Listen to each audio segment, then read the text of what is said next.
Bismillahirrahmanirrahim. Assalamualaikum warahmatullahi wabarakatuh. Waalaikumsalam warahmatullahi wabarakatuh. Allahumma sholli ala Muhammad. Allahumma sholli ala Muhammad. Allahumma sholli ala Sayyidina wa Maulana Muhammad. Alhamdulillah, ibu-ibu yang dirahmati Allah, para guru, Sohaibul Bait yang insya Allah dicintai Allah, diakhirkan husnul khatimah,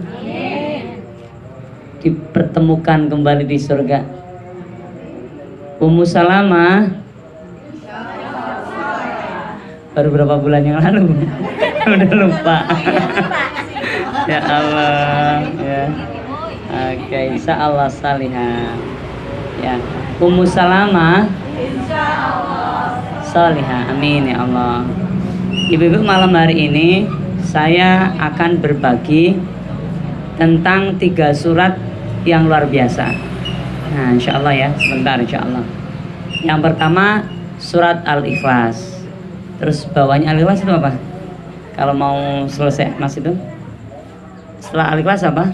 Al-Falaq. Setelah Al-Falaq An-Nas. Nah, 3 surat ini idealnya dibaca minimal sebelum tidur.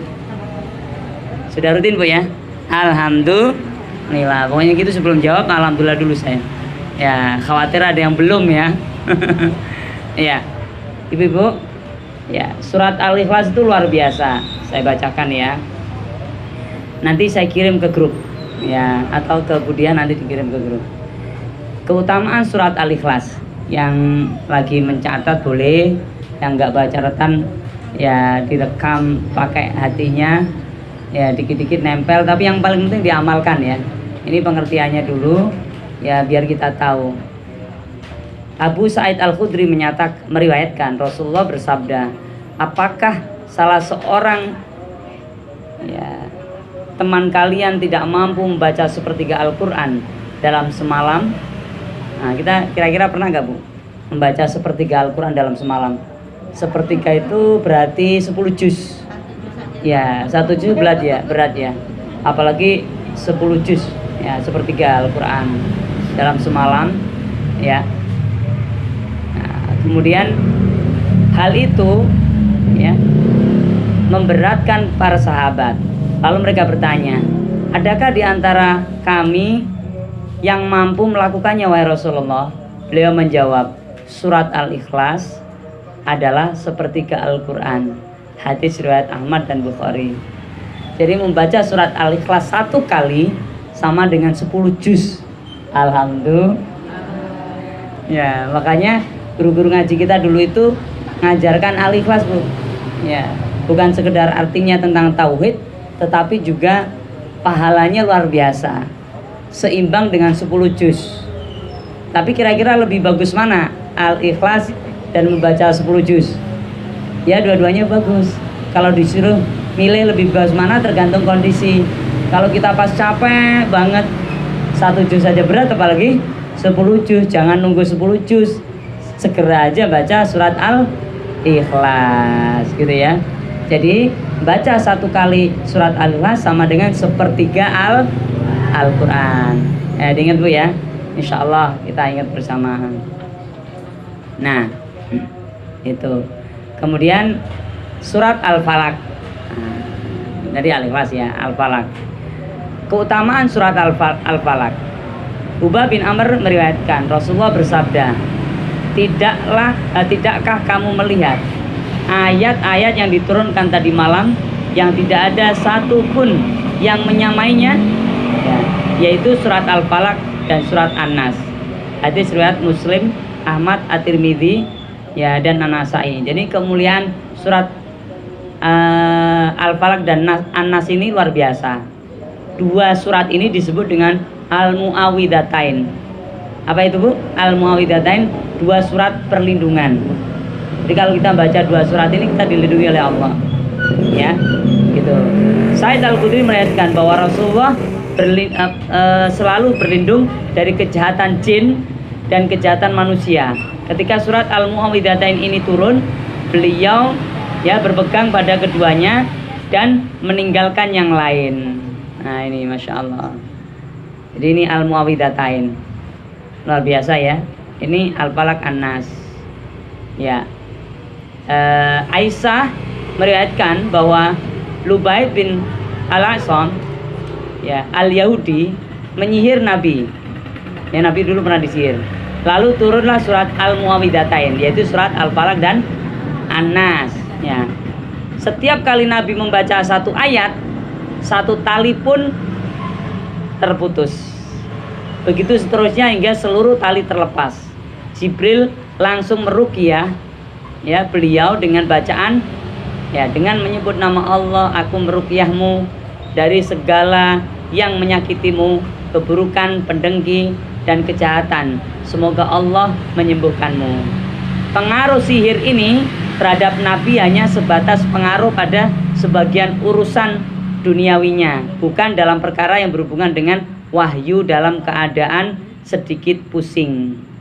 Jadi sedikit pusing aja fisiknya, tapi nggak sampai kemudian gara-gara disihir wahyunya nggak turun gitu, nggak, atau nggak bisa menerima wahyu, nggak. Pengaruh ini seperti khayalan yang disebutkan dalam hadis, dan terkadang muncul khayalan pada saat sadar seperti dalam mimpi. Itu pengaruh sihir ya, Masya Allah. Jadi itulah sebabnya kenapa sebelum tidur kita disunahkan membaca Al-Ikhlas, Al-Falaq dan An-Nas itu ya. Nah biasanya sunahnya dibaca 3 kali Bu, masing-masing. Ditiupkan di tangannya, kemudian setelah ditiupkan, habis baca ditiup, diusapkan ke seluruh tubuh, wajah, tangan, badan yang bisa dijangkau diusapin. Nah itu sambil hati kita itu, ya Allah ya lindungilah ya diriku ini, jasmani dan rohaniku ini. Jadi itu diusapkan ke seluruh tubuh yang bisa dijangkau. Itu dilakukan oleh Rasulullah setiap mau tidur gitu. Jadi nanti malam Bu ya, insya Allah dipraktekin biar hidup kita itu nggak diganggu jin, amin, nggak diganggu setan. Nah anak-anak kita juga dikasih tahu tuh, nanti orang tuanya nggak diganggu, anaknya diganggu lagi. Nah apalagi anaknya udah balik semua. Memang ujian Bu, orang punya anak sama belum punya anak itu pahalanya besar mana? Ya gimana ya, kalau besar mana tergantung juga. Kalau punya anak dia bersabar dengan ujian diberi anak, besar. Kalau belum punya anak kemudian dia bersabar menanti, juga besar sama gitu ya. Intinya ketika kita punya anak, jangan dilepas anaknya, jangan putus asa. Ketika kita ngomelin dia nggak berubah, jangan putus asa gitu loh. Sambil berdoa, bacakan surat Al-Fatihah dalam hati gitu ya. Atau ya kita kayak sholat itu Al-Fatihah, kalau mau ngomong ke dia bacain Fatihah dulu, lembutkan hatinya ya Allah, gitu kan ya. Semuanya karena mungkin kita sibuk semua, bapak ibunya sibuk semua kerja, anaknya nggak ada yang ngajak ngobrol, tentu hasilnya beda Bu gitu. Nah sekarang dia udah gede misalnya, udah bisa diajak ngobrol, nggak ada yang kata terlambat, ajak ngobrol aja, ajak ngobrol gitu ya. Jadi Al-Ikhlas, Al-Falaq, An-Nas. Nah baru 8 menit. Nah alhamdulillah 8 menit sudah dapat 3 surat ya Bu ya. Jatahnya setengah jam, saya nggak ambil jatah setengah jam, saya ambil separuhnya aja, 15 menit aja. Ya tinggal berapa menit ya. Nah ibu-ibu, Al-Ikhlas, Al-Falaq, An-Nas ini singkat banget ya, hafal semua kan ya. Jadi kalau nggak hafal ya segera dihafalkan, nggak usah kita datang ke dukun ya, ke paranormal, orang pinter loh gitu. Orang pinter tapi ngurusin dirinya juga nggak bisa, dia mendingan pinteran kita gitu kan. Kita kembalikan aja kepada Rasulullah Muhammad Sallallahu Alaihi Wasallam. Jangan mudah terpengaruh ya. Mungkin ada temennya, kamu mau nyekar di sana nih, rezekinya biar lancar. Sirik Bu, nggak boleh ya. Allah yang ngasih rezeki kita itu Allah ya. Kalau nanti belajar di surat Asy-Syu'ara ya, itu Masya Allah peristiwa Nabi Musa dan Fir'aun yang mendatangkan tukang-tukang sihir itu, Masya Allah. Jadi sihir itu hanya menipu mata, makanya kita harus yakin nggak ada gitu. Tukang sihir melemparkan tali-tali menjadi ular, Allah sampaikan itu bohong. Ya, akhirnya apa? Nabi Musa diperintahkan Allah melemparkan tongkatnya, tongkat itu memakan ular-ular itu. Nah, tukang sihirnya langsung sujud, ya, tersungkur, minta maaf dan menjadi pengikutnya Nabi Musa alaihissalam. Setelah jadi pengikutnya Nabi Musa, apa kata Firaun yang manggil tukang sihir itu?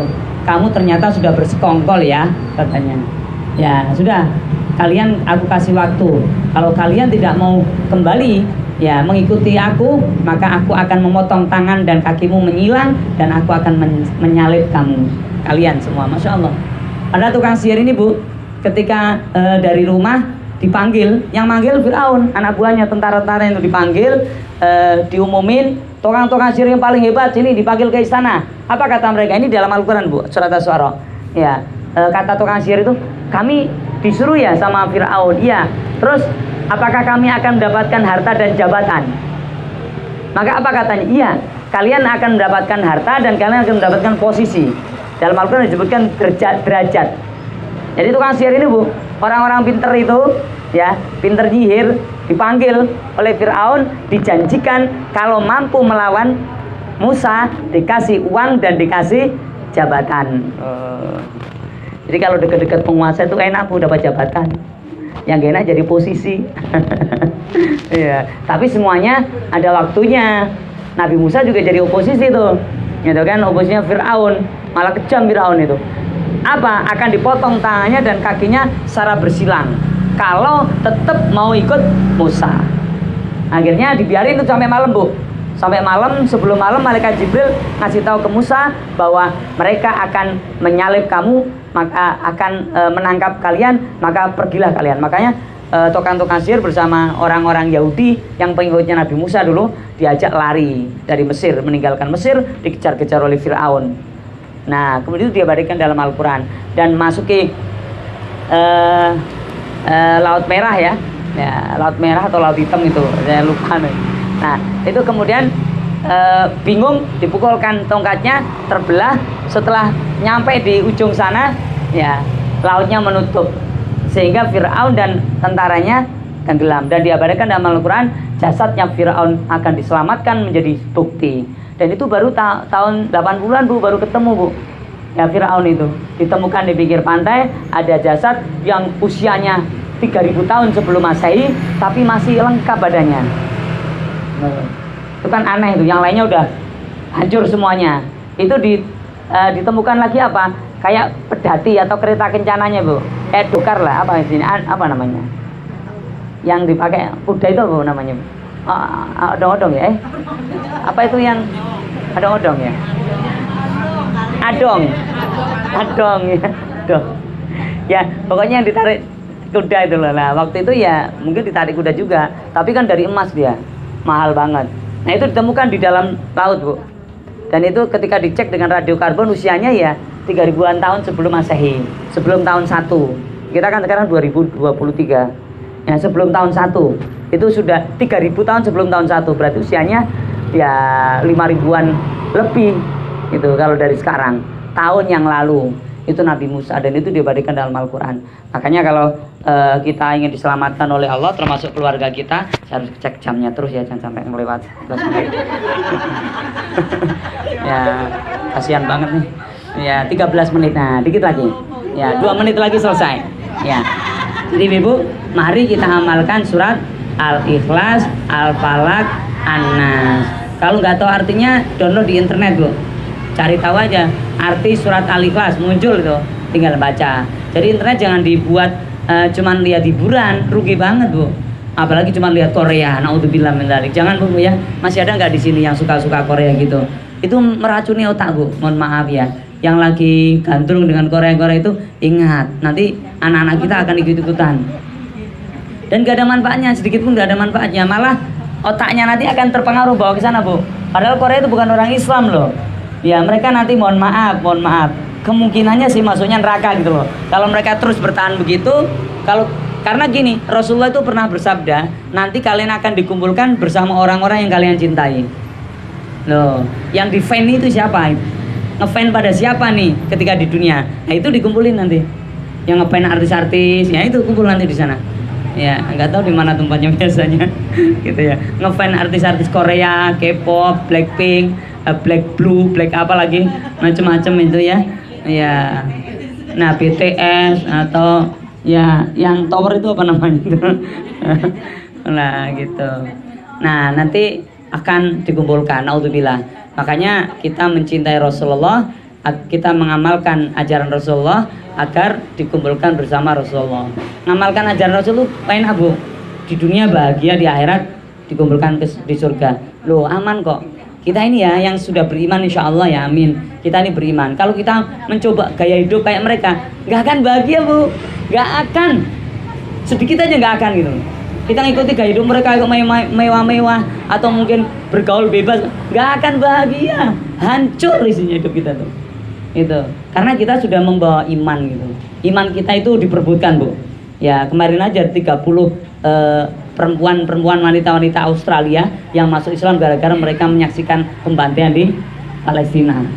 Itu ya. Mereka bilang apa? Hebat orang-orang Palestina, begitu hebat, begitu kuat. Ya, saya nggak habis pikir mau ngomong apa.